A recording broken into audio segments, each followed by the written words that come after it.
Bismillahirrahmanirrahim. Assalamualaikum warahmatullahi wabarakatuh.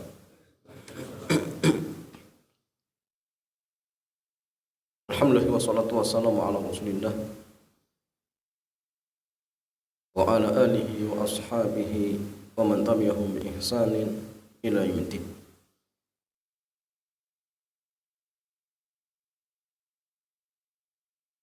Yaqul tabaraka wa ta'ala fi kitabihil karim, ya ayyuhalladzina amanu taqullaha haqqa tuqatih wa la tamutunna illa wa antum muslimun. Amma ba'd. Ikhwan wa akhwati fillah, alhamdulillah di kesempatan malam hari ini Allah Azza wa Jalla kembali mudahkan kita untuk melanjutkan dars kita pada kitab Al-Mukhtasar fil Aqidah. Dan di kesempatan malam hari ini kita masih pada pembahasan seputar Asyirkul Akbar. Asyirkul Akbar.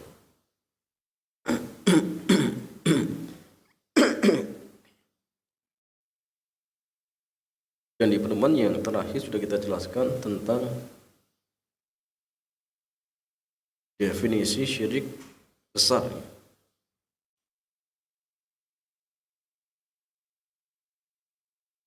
yaitu taswiyatu ghairillahi billahi fi syai'in min khasaisillah,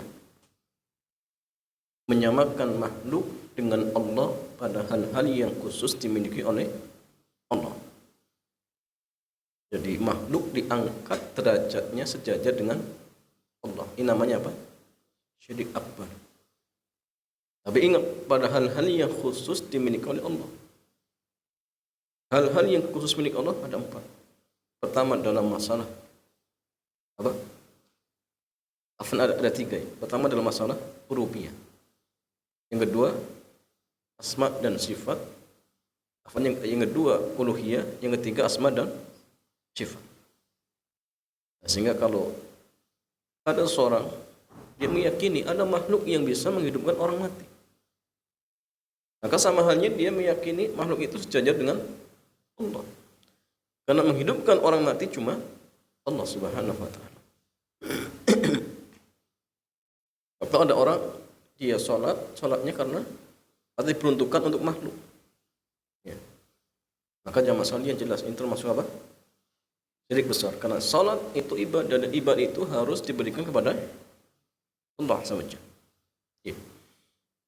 Dan jamaah sekalian, syirik akbar itu ada pada 4 macam. Pertama, syirik dalam doa.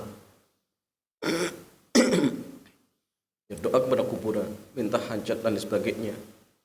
Jelas ini syirik akbar. Yang kedua, syirik dalam masalah ketaatan. Dia menghalalkan apa yang Allah haramkan, atau mengharamkan apa yang Allah halalkan. Ini jelas sudah syirik. Jadi menjajarkan makhluk seolah pembuat syariat, padahal yang membuat syariat itu Allah Subhanahu wa ta'ala. Yang ketiga, syirik dalam niat. Maksudnya gini, ibadahnya niatnya yang karena makhluk. Beda orang yang niat ikhlas kan, dalam artian niatkan Allah tetapi diiringi ingin dipuji, itu beda lagi nanti. Ini memang dari awal dia niatnya ibadahnya kepada makhluk. Keinginan niat ditunjukkan kepada makhluk. Kemudian syirik dalam mahabbah, cinta. Maka ini juga jatuhnya dalam perbuatan syirik akbar. Kemudian masalahnya, apakah syirik sama seperti kufur? Sama tidak, jemaah? Musyrik apakah dia pasti kafir? Kafir tidak?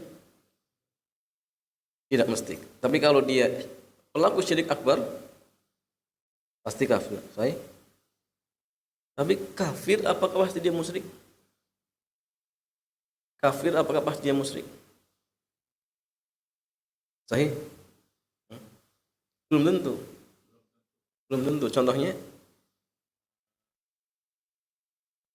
kafir tapi dia nggak musyrik. Musyrik. Alkitab dia musyrik juga karena mensejajarkan Nabi Isa dengan Tuhan.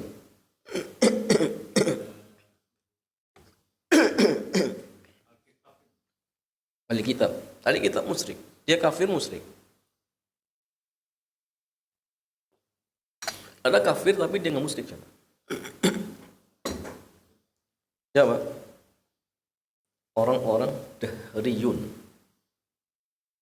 Bahasa kitanya ateis. Kalau di Indonesia komunis.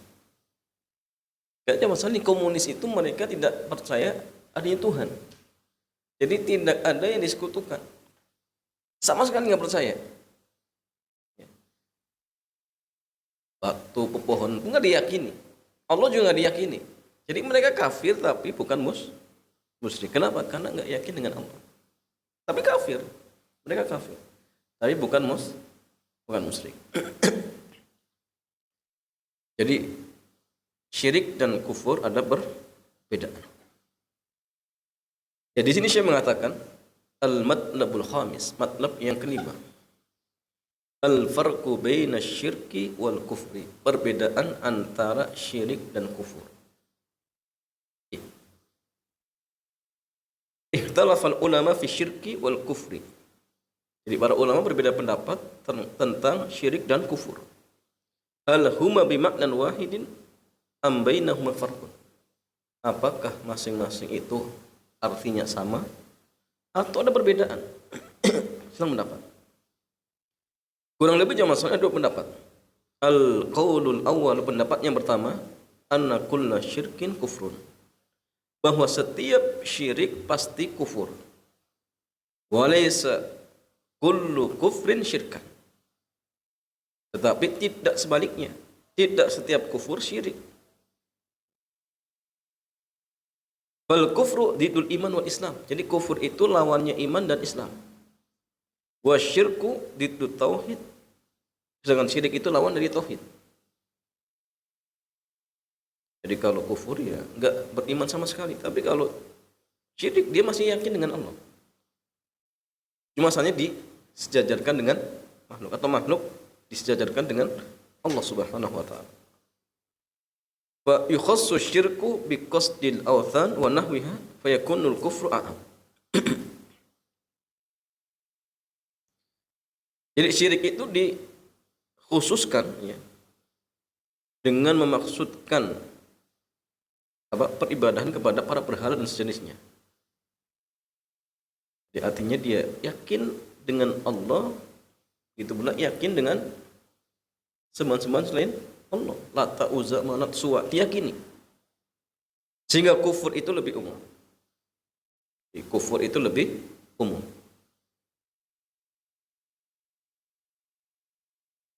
It fil lughati bainahuma farqun famin thamma yakunu fi syar'i. Karena secara bahasa pun ada perbedaan, maka sama. Secara syar'i pun ada perbedaan. Li'annahu nazala bi lughatin arabiyyah. Karena ya kata syirik dan kufur itu ya berdasarkan bahasa Arab. Sehingga ada perbedaan. Wa qalillahi jalla wa ala wa liqaulillahi jalla wa ala lam yakunil ladzina kafaru min ahlil kitabi wal musyrikina munfakkina hatta ta'tiyahumul bayyinah. Orang-orang kafir dari kalangan ahlul kitab dan orang-orang musyrik ya, lam yakun ya, mereka tidak akan meninggalkan kesyirikannya atau kufrannya sampai datang kepada mereka al-bayyinah. Dalam tafsiran sedang mendapat, ada yang mengatakan al-bayyinah itu Quran, ada yang mengatakan itu Nabi Muhammad. Artinya mereka tidak akan meninggalkan kekufurannya sampai datang ya, penjelasan. Sisi pendalilan jamaah sekalian kata Syekh, annahu atfu ahlil kitab al-musyrikin. Di sini ahlul kitab digabungkan dengan orang-orang musyrik dan ahlul kitab dan orang-orang musyrik. Wal 'atfu yaqtadil mughayara, dan penggabungan itu berarti memang ada apa? Perbedaan. Muhammad dan Zaid. Berarti Muhammad bukan Zaid karena orangnya beda. Masjid dan rumah, berarti memang beda. Kalau sama ya ngapain kemudian dikasih huruf wow, digabung. Sehingga di sini menunjukkan memang ada perbedaan. Ada perbedaan. Al-qaulu tsani, pendapat yang kedua, annahuma ismani bimaknan wahidin. Pendapat yang mengatakan bahwasanya kedua perkara ini dua nama untuk satu jenis yang dinamai. Jadi fahuma sawa, dua-duanya sama. Wa'azza Ibnu Hazm hadzal qaul li Syafi'i wa ghairi. Jadi Al-Imam Ibnu Hazm menisbatkan pendapat ini kepada pendapat Al-Imam Asy-Syafi'i dan yang lainnya. Jadi pendapat yang kedua mengatakan syirik dan kufur sama. Tapi kalau masalahnya pendapat yang mengatakan beda ini lebih tepat. Karena memang ada perbedaan seperti itu. Nah sekarang masalahnya ketika ada seorang dia melakukan praktek syirik akbar, nyembah patung, percaya dukun. Pertanyaan, apa hukumnya? Apakah dia dalam artian mukhrijun minal millah, keluar dari Islam? Atau dia masih dianggap Muslim, tapi dia pelaku dosa besar? Kita lihat. Asyirkul akbaru a'zamu dzambin 'usiyallahu bihi wa huwa akbarul kaba'ir. Jadi syirik akbar merupakan dosa yang paling besar yang Allah Azza wa Jalla dimaksiati. Jadi dari berbagai macam dosa besar, maka yang paling terbesar adalah apa? Syirik akbar. Syirik akbar. Fahuwa akbarul kaba'ir, dan ia termasuk dosa besar yang paling besar. Wa a'zamu dzulmi, dan kezaliman yang paling besar. Kenapa jemaah sekalian? Li anna syirka sarfu khalisi haqqillahi azza wa jalla wa huwa al-ibadatu li ghairihi. Karena syirik memalingkan pemurnian hak Allah azza wa jalla, yaitu ibadah kepada selain Allah.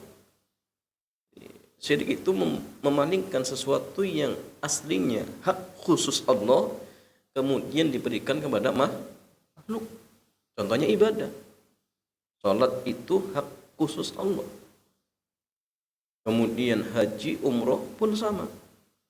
Maka kalau ada orang haji, umroh, salat diperuntukkan untuk makhluk, berarti dia telah memalingkan hak Allah kepada makhluk. Sehingga perbuatannya disebut dengan syirik. Aw wasfu ahadi khalqihi bi syai'in min sifatihi, atau mensifati salah satu dari makhluk Allah Azza wa Jalla dengan sesuatu yang menjadi sifat-sifat Allah, menjadi kekhususan bagi Allah Azza wa Jalla. Contoh, Allah apa jangan menghidupkan orang yang mati, kemudian memasukkan orang ke dalam surga. Kalau kemudian ada orang mengatakan ada makhluk yang bisa menghidupkan orang mati, berarti mensifati makhluk tersebut sama seperti Allah Subhanahu wa taala. Allah Azza wa Jalla berfirman, "Inna syirka la dzulmun adzim." Punya kesyirikan itu merupakan kezaliman yang paling besar. Walidzalika rattaba asy-syar'u 'alaihi uqubat adzimah. Oleh itulah syariat mentertibkan mengurutkan hukuman-hukuman atau memberikan konsekuensi, hukuman yang sangat besar. Ahamuha, yang paling terpentingnya, yang pertama jemaah sekalian, ini paling penting untuk dipelajari, untuk diketahui jemaah. Yang pertama, anallaha la yakfiruhu idza mata sahibuhu wa lam yatub minhu. Yang pertama, Allah Azza wa Jalla tidak akan mengampuninya bila pelakunya meninggal dan dia tidak sempat bertobat kepada kalau ada pelaku syirik akbar kemudian mati dan dia belum sempat bertobat kepada Allah Subhanahu wa taala, maka dia mukhalladun finnar, kekal. Dan tidak mungkin akan keluar dari apa? Neraka. Enggak mungkin. Dia kekal kufur. Datang ke dukun, bertanya tentang hal yang gaib, pulang membenarkan. Misalkan dia kufur jemaah. Mencela syariat Allah, mencela Rasulullah, menghina apa? Sunnah Nabi misalkan. Kufur pelakunya. Perbuatannya kufur, pelakunya kafir. Kalau dia meninggal tidak sempat bertobat, mukhalladun finnar, kekal di neraka. Itu bila jemaah. Apa dalilnya? Dalilnya firman Allah Azza wa Jalla dalam surat An-Nisa ayat 48. Innallaha la yaghfiru an yushraka bihi wa yaghfiru ma duna dzalika liman yasha. Sesungguhnya Allah Azza wa Jalla tidak akan mengampuni kesyirikan dan akan mengampuni dosa yang di bawah syirik bagi siapa saja yang Allah kehendaki. Tapi ingat maksud ayat ini, ketika ada pelaku syirik akbar mati tidak sempat bertobat, maka dia kekal di dalam neraka. Tapi kalau seandainya ada pelaku syirik akbar sebelum meninggal dia bertobat dan terpenuhi syarat-syarat tobatnya, maka jamaah sekalian, dosa apapun, sebesar apapun, sebanyak apapun, kalau kemudian pelakunya bertobat kepada Allah dengan tobat nasuha, terpenuhi syarat-syarat tobatnya, maka Allah akan mengampuninya dan akan dihapus, ya, akan hapus. Bahkan Nabi mengatakan, at-taibu kaman la dzambalah. Jadi orang yang bertobat itu seperti orang yang tidak punya dosa, dihapus seperti anak yang baru lahir. Oh iya, ada orang misalnya pernah berzina sampai 1000 kali zina. Semua perempuan pernah dirasakan, misalkan, naudzubillah. Sebelum meninggal dia tobat. Islamnya baik, meninggal husnul khotimah. Misalkan. Apakah dia termasuk ahlu surga? Mungkin. Mungkin ya. Kalau memang dia bertobat kepada Allah Subhanahu wa taala. Atau bahkan mungkin dosanya paling besar, dia datang ke dukun, berbagai dukun pernah didatangi. Misalkan. Tapi sebelum meninggal dia bertobat kepada Allah dan meninggal dalam kondisi husnul khatimah misalkan, maka ditutup sama Allah, diampuni. Tapi kalau kemudian kok tidak sempat bertobat, meninggal dunia dalam membawa keyakinan dukun ini dukun itu misalkan, maka dia kekal dalam neraka. Adapun dosa di bawah itu jamaah sekalian seperti perjudian, zina misalkan, dia meninggal tidak sempat bertobat, tapi dia muslim. Apa kemudian potensi dirinya akan mendapatkan ampunan? Sedang mendapat. Tapi yang sahih iya. Artinya kalau syirik kecil memang sedang mendapatnya. Tapi kalau dosa besar yang lain, insya Allah yang sahih ya, di bawah kehendak Allah. Jadi ada pelaku judi, benar apa togel, misalkan mati jamaah, nggak sempat tobat, tapi dia muslim. Apa kemudian potensi dia diampuni? Potensi. Dalilnya apa? Ini ayat ini. Wa yakfiru ma duna dzalika liman yasha. Dan Allah akan mengampuni dosa di bawah syirik bagi siapa saja yang Allah kehendaki. Tapi ingat, ayat ini bukan hujah untuk bermudah-mudahan dalam berbuat maksiat. Nah, kalau begitu maksiat saja, nanti tobat. Enggak, jangan masalin, karena umur kita nggak ada yang tahu. Malam hari ini saja kita nggak bisa menjamin besok bisa bangun jemaah.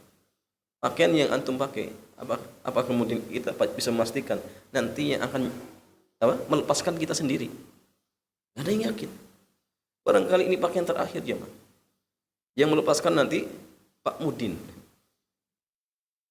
Antum diantarkan ke kuburan. Kita nggak tahu. Sehingga jangan kemudian nanti saja enggak. Ya, karena seorang mukmin itu tidak meremehkan perbuatan dosa sekecil apapun.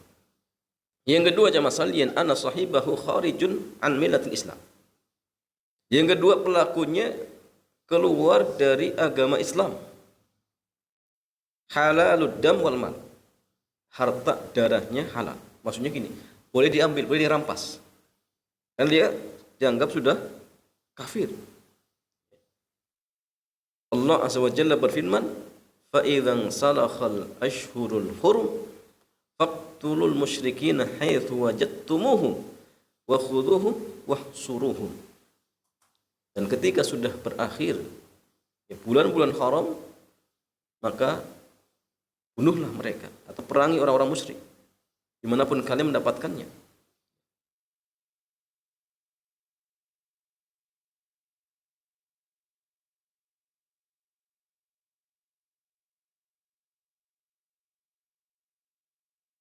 Jadi bunuh mereka, kemudian apa? Tahan mereka. Ya. Jadi pelaku syirik besar itu masih bisa keluar dari Islam. Harta dan darahnya halal. Yang ketiga, anallaha jalla wa ala la yaqbalu minal musyrik amalan. Allah Azza wa Jalla tidak akan menerima amalan dari seorang musyrik. Wa ma amilahu min a'malin sabiqatin takunu haba'am manthur. Dan amal yang pernah dikerjakan dari amal-amal yang terdahulu akan dijadikan bagaikan debu yang berterbangan. Sebagaimana Allah Azza wa Jalla berfirman, wa qadimna ila ma amilu min amalin faja'alnahu haba'am manthura. Haba'am manthura. Dan akan kami perlihatkan segala amal yang dulu mereka kerjakan di dunia. Lalu kami jadikan amalan tersebut bagaikan debu yang berterbangan. Jadi amalannya sebanyak apapun, ketika dia melakukan syirik akbar, maka amal tersebut menjadi sia-sia. Karena nilainya, karena manfaatnya. Karena manfaatnya. Nah, sehingga dari sini menunjukkan bahayanya syirik akbar. Menjadikan amal yang mungkin kita kerjakan dari waktu setelah balik sampai sepuh jadi sia-sia. Batal cuma gara-gara apa? Syirik akbar. Dalam ayat yang ini Allah Azza wa Jalla berfirman, la in asyrakta la yahbatunna 'amaluk wa la takunanna minal khasirin. Dan sungguh jika engkau berbuat syirik, maka amalmu akan terhapus dan engkau termasuk orang-orang yang rugi. Dan ini jamaah yang diingatkan Nabi. Seandainya Nabi berbuat syirik, terhapus amalannya. Apalagi kita. Apalagi apa? Kita. Nah, sehingga amalan yang sudah kita kerjakan pun, walaupun terpenuhi syarat-syaratnya ikhlas dan ittiba, maka bisa amal tersebut setelah selesai dikerjakan akan terhapuskan. Contohnya dengan ini. Setelah beramal, selesai ikhlas, kemudian melakukan syirik akbar, dihapus. Dihapus ya. Atau mungkin dengan mengungkit-ungkit ya. Dia sudah ngasih sedekah, kemudian diungkit-ungkit. Maka dengan mengungkit-ungkit itu, amalan tersebut atau pahalanya hapus. Nah, enggak boleh. Kalau antum sering sedekah, maka jangan suka ngungkit-ngungkit. Termasuk orang tua enggak boleh ngungkit pemberian untuk anaknya. Jangan ngungkit ya. Nah, itu memang kewajibannya. Kemudian berikutnya jamaah sekalian, yahrumu an yatazawwajal musyrik bi muslimah. Kama yahrumu an yatazawwajal muslim bi musyrikatan. Jadi haram seorang musyrik menikahi muslimah. Sebagaimana haram seorang muslim menikahi musyrikah. Enggak boleh. Kalau terjadi pernikahan sah tidak jamaah? Enggak sah. Ada muslim nikah dengan musyrik enggak sah. Contoh, muslim nikah dengan Buddha, sah tidak jamaah? Enggak sah nikah. Walaupun dengan pernikahan cara Islam, tapi kalau istrinya Buddha, Hindu, enggak sah. Ustaz, tapi kalau istrinya ahlul kitab sah tidak? Dia Yahudi ataupun Nasrani sah tidak? Laki-lakinya muslim? Sah. Saja masalahnya. Tapi kalau gini, sepasang suami istri, istrinya apa? Muslimah, kemudian murtad ke ahli kitab, murtad ke Nasrani ataupun Yahudi. Pertanyaannya, nah pernikahannya masih sah tidak? Hah? Kan dia Yahudi. Sah tidak? Enggak sah. Kenapa? Kan Muslim dengan ahlul kitab boleh. Ini istrinya ahlul kitab nih. Sah tidak? Enggak sah. Kenapa? Karena dia dihukumnya apa? Murtadah. Bukan ahlul kitab. Dia murtad. Bukan ahlul kitab, dia murtad. Sehingga pernikahannya tidak sah. Tidak sah. Kecuali kalau dalam artian sebelum iddahnya selesai dia kembali lagi tobat misalnya masuk Islam. Maka nikahnya masih sah seperti itu. Tapi kalau kemudian tidak mau kembali lagi, ya sudah, nikahnya tidak sah. Sebagaimana firman Allah Azza wa Jalla, "Wala tankihul musyrikati hatta yu'min." Tidak boleh wanita-wanita musyrikah, janganlah kalian menikahi wanita-wanita musyrikah sampai mereka beriman. Wala amatun mu'minatun, seorang budak perempuan yang mukminah itu jauh lebih baik daripada seorang musyrikah. Walaupun menakjubkan kalian, cantik misalkan macam-macam, lebih baik seorang budak yang muslim. Wala tunkihul musyrikina hatta yu'minu, janganlah kalian menikahkan dengan orang-orang musyrik sampai mereka beriman. Wala 'abdun mu'minun khairun min musyriki walau a'jabakum, maka seorang budak mukmin itu jauh lebih baik daripada seorang musyrik walaupun dia menakjubkan kalian. Kemudian berikutnya, idza matal musyrik fala yughassal, jika seorang musyrik, ingat syirik akbar, ya, mati, maka tidak dimandikan. Yang dimandikan juga. Kan dia bukan muslim. Yang bukan muslim itu tidak ada proses apa? Penguburan jenazah nggak ada proses khusus, nggak ada. Ritualnya nggak ada. Maka menguburkannya sama seperti membuang kotoran. Jadi dipendam saja di tempat yang tidak mengganggu. Tapi tidak ada ritual khususnya. Tidak ada ritual khusus. Wala yukaffan, tidak dikafani. Wala yusalla alaih, tidak disolati. Wala yudfan fi maqabiril muslimin, dan tidak dikuburkan di kuburan kaum muslimin. Wa innama yughfar lahu khufratan ba'idatan 'alan nas, tetapi dibuatlah galian lubang yang jauh dari manusia. Maksudnya biar tidak mengganggu seperti itu. Wa yudfan fiha, kemudian dikuburkan di situ, li alla yu'dhin nasa bi raihatihi al-kariha, agar tidak mengganggu ya orang-orang dengan bau busuknya. Ya, ini saja sebabnya. Tapi tidak ada ritual khusus. Perhatikan jemaah.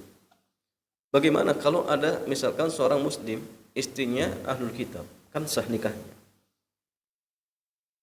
Kemudian si ibu ini wafat, meninggal. Di perutnya ada janin. Ternyata janin juga meninggal. Usianya sudah 4 bulan atau sudah 5 bulan. Berarti sudah dititipkan ruh, sahih? Pertanyaannya, janinnya ini muslim atau kafir? Hah? Muslim. Dikuburkan di mana? Dikuburkan di kuburan muslim atau kafir? Karena ibunya kafir ya. Di mana zaman? Di kuburan muslim. Karena bapaknya muslim. Ikut bapaknya. Pertanyaan cuma salian, bagaimana cara menguburkannya? Apakah ibunya dihadapkan ke arah kiblat? Atau seperti apa? Karena kalau ibunya diarahkan ke kiblat, bayinya membelakangi, karena bayi itu menghadap ke sana. Jadi kalau ibunya dihadapkan ke sana, justru bayinya membelakangi kiblat. Terus bagaimana coba? Jawabannya apa? Ibunya dibelakangkan. Jadi ibunya dianggap seperti peti mati zaman. Nggak dianggap. Jadi hanya dianggap peti. Jadi tetap yang diarahkan nomor 1 adalah janinnya seperti itu. janinnya. Walaupun dia mengatakan dia dikuburkan, kalau tidak salah pendapatnya mengatakan tidak di kuburan muslim, tidak di kuburan kafir, tapi di antara keduanya. Kamakol. Tapi gini jemaah, kalau yang tepat ulama, yang tepat tetap dikuburkan muslim. Kenapa? Kan ikut bapaknya. Karena bayinya apa? Dia muslim. Jadi pendapatnya kuat. Kalau pendapat yang tadi kalau alam ya. Tapi kasusnya beda gini. Kalau sepasang tadi suami istri sama-sama keduanya kafir. Ibunya meninggal. Di dalam perutnya ada janin. Tapi dua-duanya kafir, bapaknya kafir, ibunya kafir. Pertanyaan, anaknya itu muslim atau kafir ya? Muslim, sorry. Dikuburkan di mana? Hah? Ikut ibunya atau mana coba? Hukum zahirnya ikut apa orang tua? Enggak dikafani, enggak di macam-macam. Karena orang tuanya apakah? Kafir. Cuma dikuburkan di mana coba? Ada mengatakan tadi kalau tidak salah tidak di kuburan muslim, tidak di kuburan kafir, di tengah-tengah. Maka masalahnya di kita nggak ada ya. Cuma ada dua, kafir ya, non muslim. Maka wallahu alam jemaah, kalau orang tuanya kafir ya hukum zahir dunianya apa? Kafir seperti itu. Tapi di akhirat maka bayinya dia seorang muslim dan akan masuk surga seperti itu. Sekarang masalah wa minal ahkamil ukhrawiyah, hukum di akhiratnya. Anna dukhulal jannati alaihi haram. Jadi pelaku syirik akbar itu dia akan diharamkan masuk surga. Wa huwa mukhallatun finnaril jahim, dia kekal di dalam neraka al-jahim. Nas'alullaha as-salamata wal afiyata. Kita meminta kepada Allah agar diselamatkan dari apa? Darinya. Sebagaimana Allah Azza wa Jalla berfirman, innahu may yusyrik billah, sungguhnya barang siapa yang menyekutukan Allah, maka Allah mengharamkan baginya surga dan tempat kembali neraka, dan tidaklah bagi orang-orang yang zalim min ansar, seorang penolong pun. Ya, seorang penolong pun.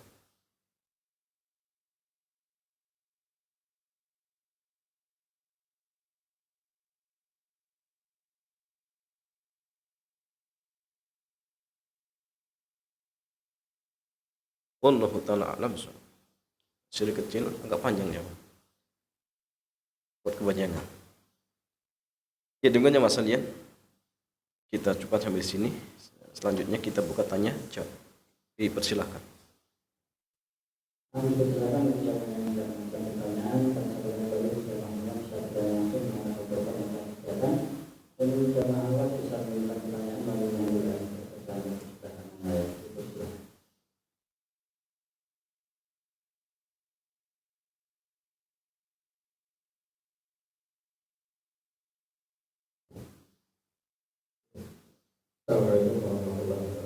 Waalaikumsalam warahmatullahi wabarakatuh.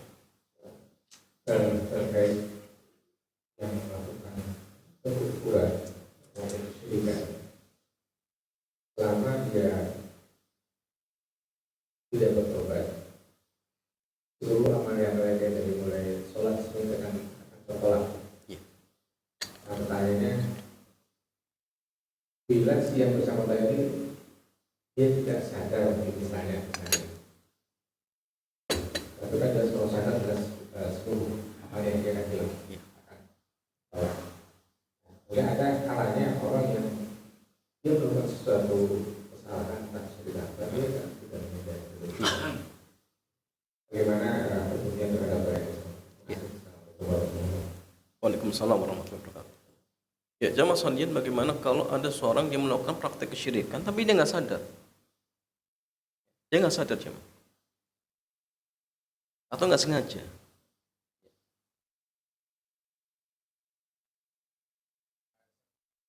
Nah,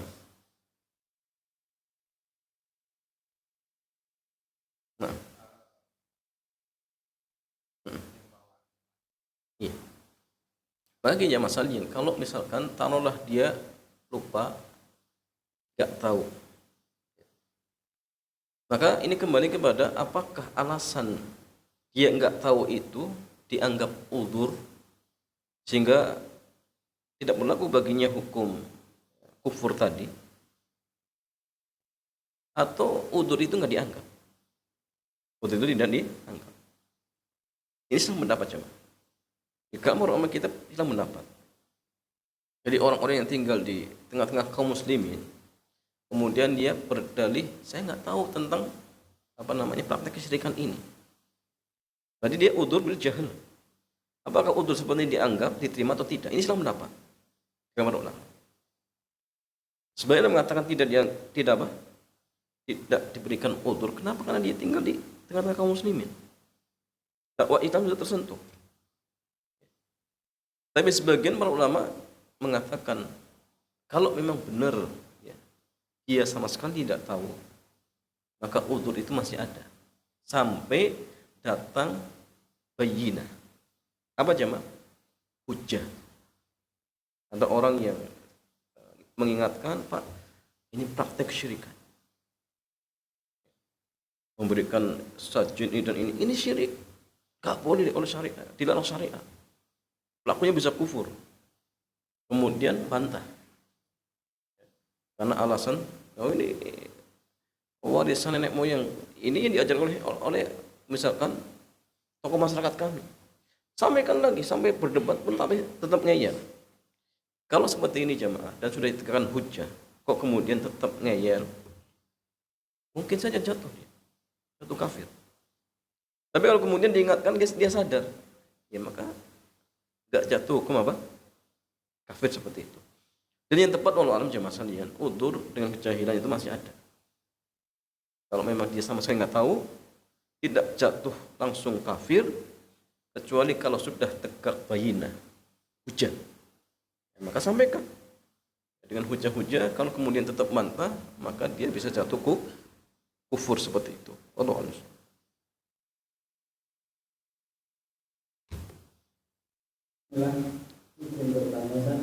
Bagaimana hukum tentang air yang dikhatamkan Al-Quran?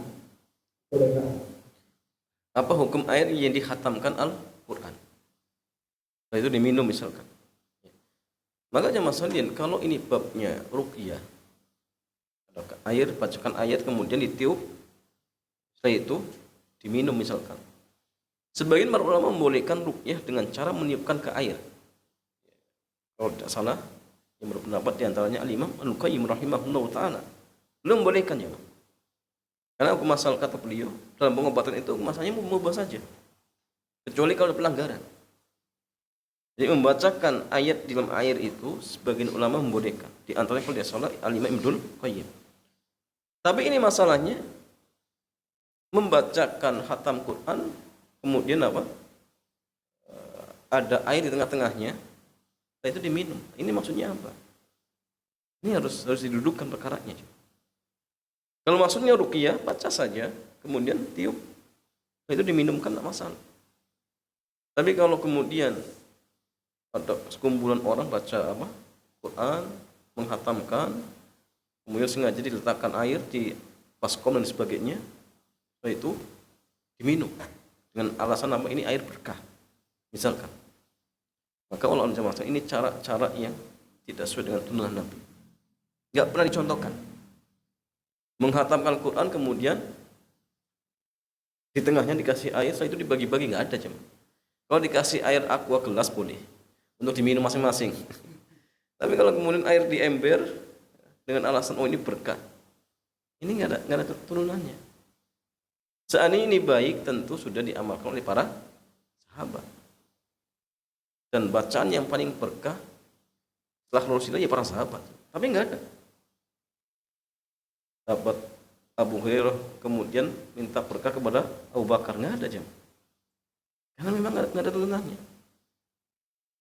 Kalau ingin meruqyah, ruqyah saja. Kita bisa sendiri baca Al-Fatihah, tiupkan, enggak masalah, boleh. Ya. Setelah itu diminum. Namanya ruqyah. Tapi kalau tadi wallahu alam jemaah, ini lebih dekat kepada hal-hal yang tidak diturunkan oleh Rasulullah SAW. Kalau diyakini sebagai bentuk ibadah bisa bid'ah seperti itu. Wallahu a'lam.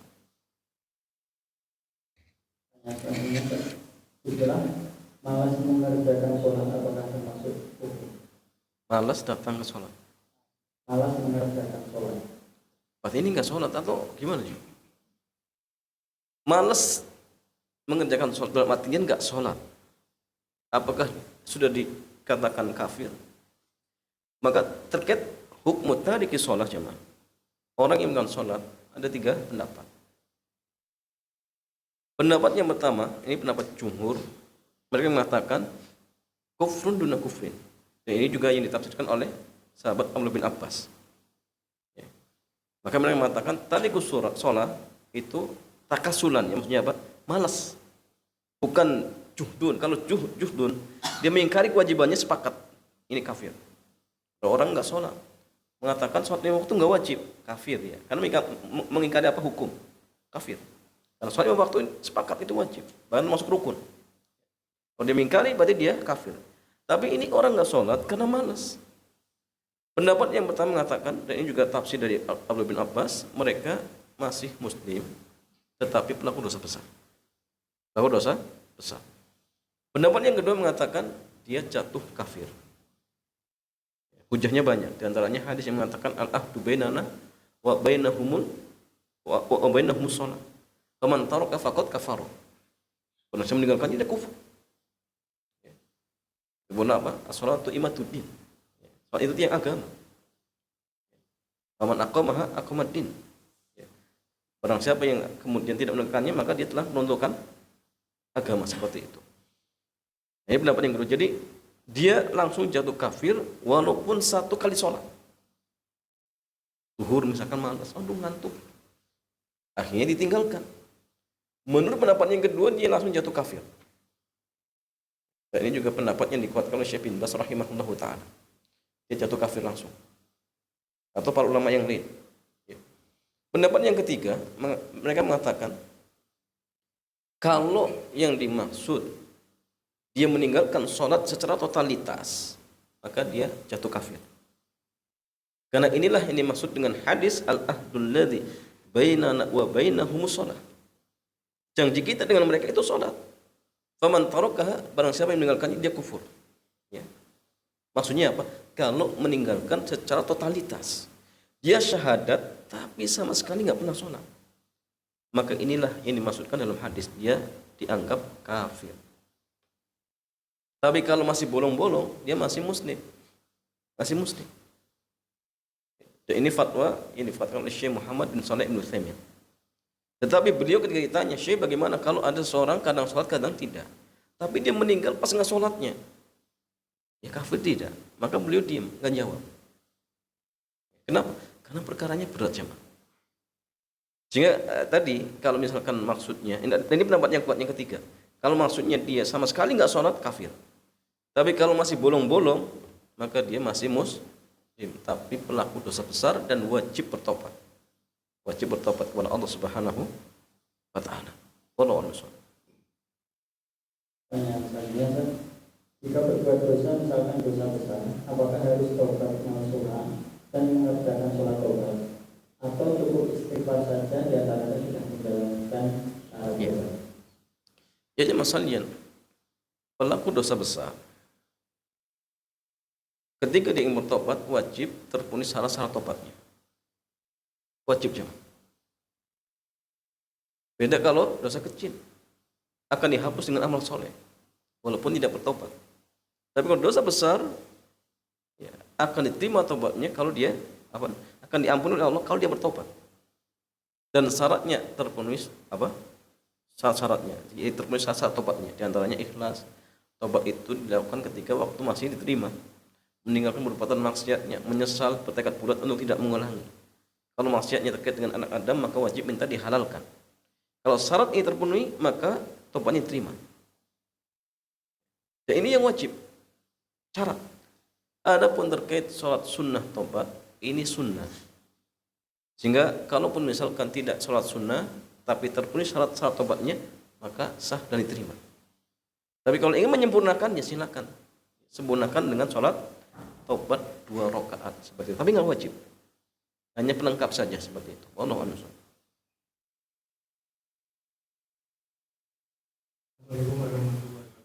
Waalaikumsalam warahmatullahi wabarakatuh. Orang yang melakukan syirik akbar itu kan terhadap amalannya. Iya, terlalu sama. Bila dia sudah bertobat, apakah amalan tidak Iya. dilanjut? Nah. Bila tetap terhapus. Nah. Dua, sekarang ini kan banyak tempat-tempat ibadah muslim seperti Ya. adanya kita orang muslim mengunjungi tempat-tempat seperti itu, Nah. termasuk mengarah ke syirik ya. Ya, aja masalah dua pertanyaan. Ya. Pertama terkait tentang orang yang pernah melakukan syirik akbar, datang ke dukun percaya dengan hal yang gaib, kufur perbuatannya, pelakunya kafir. Tapi dia bertobat setelah itu. Jadi ketika dia kafir, seluruh amal terhapus. Lain asraq tanah baton amaluk wala takunanna minal khasirin, dihapus. Semua terhapus. Tapi kemudian sebelum dia meninggal taubat jemaah. Terpenuhi syarat taubatnya. Apakah amal-amal soleh yang terhapus tadi kembali lagi? Kembali dah jemaah? Kembali lagi. Kata Pak Bambang kembali lagi katanya. Yang sahih amalan tersebut kembali lagi. Sahih jemaah. Apa dalilnya? Hakim bin Hizam. Hakim bin Hizam itu sebelum masuk Islam dia pernah mengatakan kepada Rasulullah, ya Rasulullah, saya mau masuk Islam. Tapi syaratnya amal-amal kebaikan yang saya lakukan di zaman jahiliyah dicatat. Maksudnya dianggap. Maka Nabi mengatakan aslamta bima salafa min khair. Iya, kamu masuk Islam dengan membawa kebaikan yang kau kerjakan di masa jahiliyah. Oh, kamu. Sehingga Islam itu jamaah menghapus keburukan, tapi kebaikan tetap dicatat.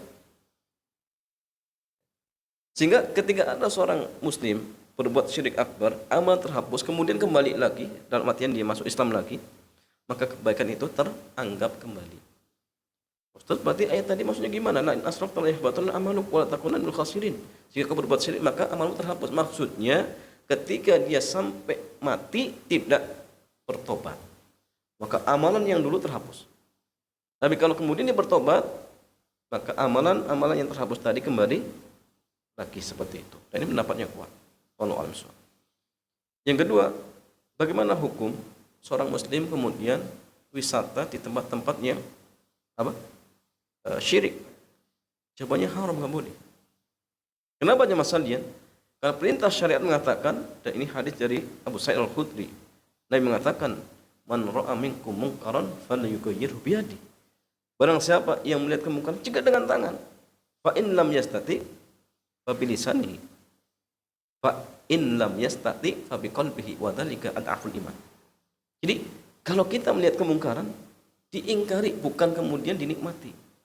Kan orang tamasat menikmati jemaah.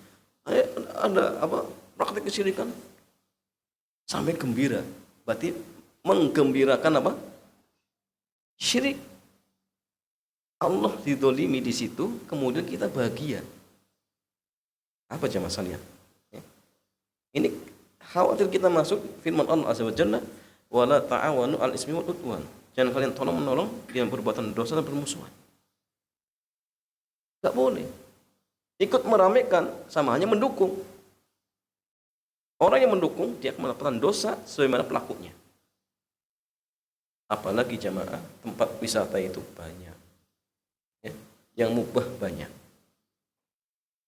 Jangan kemudian akhirnya malah melestarikan praktek tempat-tempat kesyirikan, jangan. Itu nggak boleh. Cari tempat yang lain. Kalau ingin wisata, boleh. Kemana jamaah? Hal-hal yang mubah. Atau kalau misalkan wisata, pengen ibadah juga, ya Masjidil Haram, Masjid Nabawi, Masjid Aqsa. Yang lebih enak lagi jamaah. Jangan kemudian ke tempat-tempat seperti itu. Itu nggak boleh. Boleh ke sana jamaah, boleh. Tapi ingat tujuannya ingkar mungkar. Atau sana langsung antum bawa mic ceramah. Innal hamdillah. Innallaha la yaghfiru an yushraka bihi. Ingatkan semuanya. Ini kesyirikan, nggak boleh ya. Silakan, tapi kalau nggak bisa ya sudah. Benci dalam hati. Jangan datangi. Jangan datang. Ya.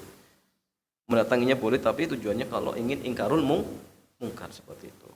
Sehingga jangan kalau antum punya biro travel dan sebagainya, jangan kemudian membiarkan orang-orang travel di tempat-tempat seperti itu. Cegah jemaah. Arahkan ke tempat-tempat yang mubah. Atau sekaligus untuk ibadah seperti apa? Tempat-tempat yang namanya disucikan oleh Allah Azza wa Jalla seperti itu. Wallahu a'lam bishawab. Ya. Ya, betul.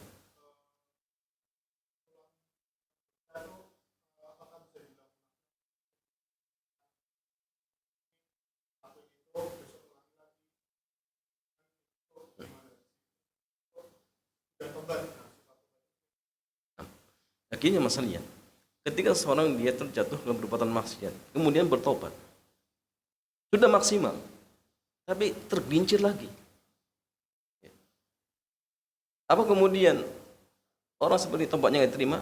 Jawabannya tidak. Tapi tetap bertobat lagi. Bahkan Allah melarang kita untuk berputus asa dari rahmat Allah. La yai'asu min rauhillah. Gak boleh kita berputus asa dari rahmat Allah. Dan tidak ada yang berputus asa dari rahmat Allah kecuali orang-orang apa? Kafir. Gak boleh. Allah Maha luas. Manusia tempatnya salah dan dosa.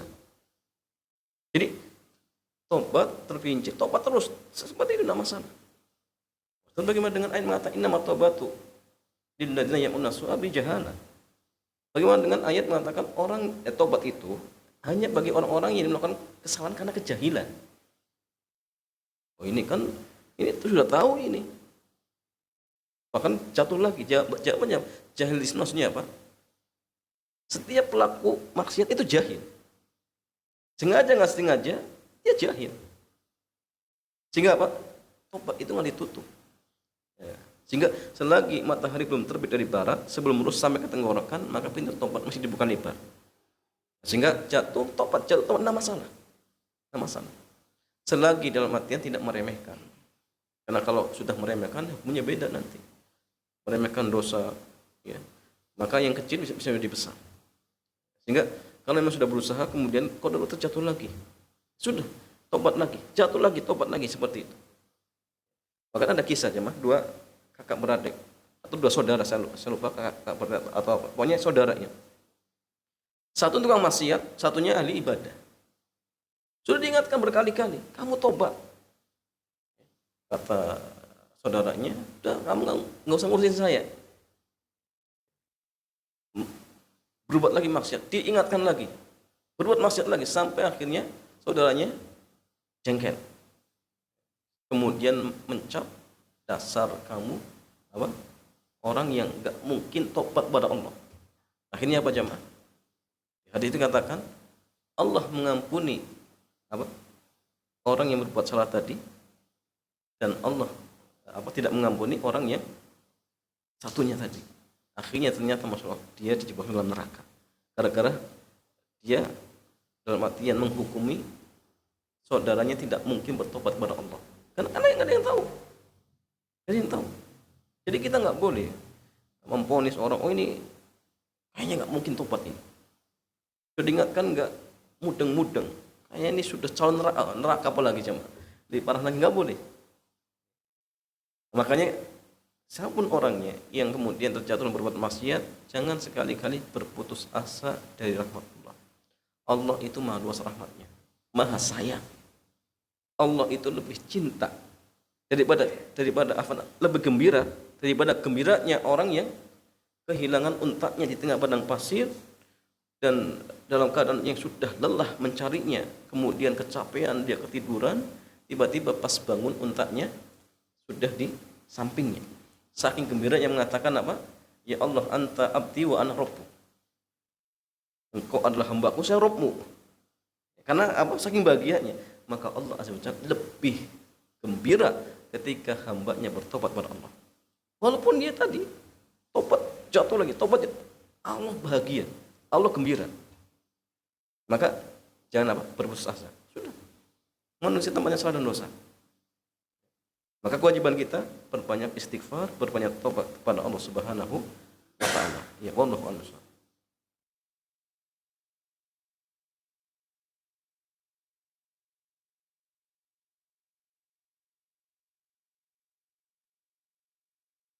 Ya, tadi yang masalahnya ayat apa? apa namanya?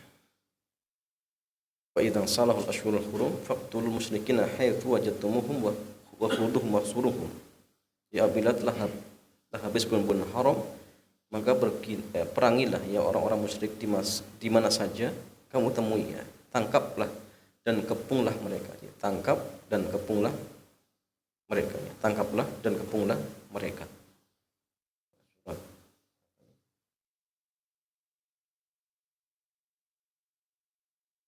At-Taubah, surat At-Taubah ayat yang kelima, ayat yang kelima.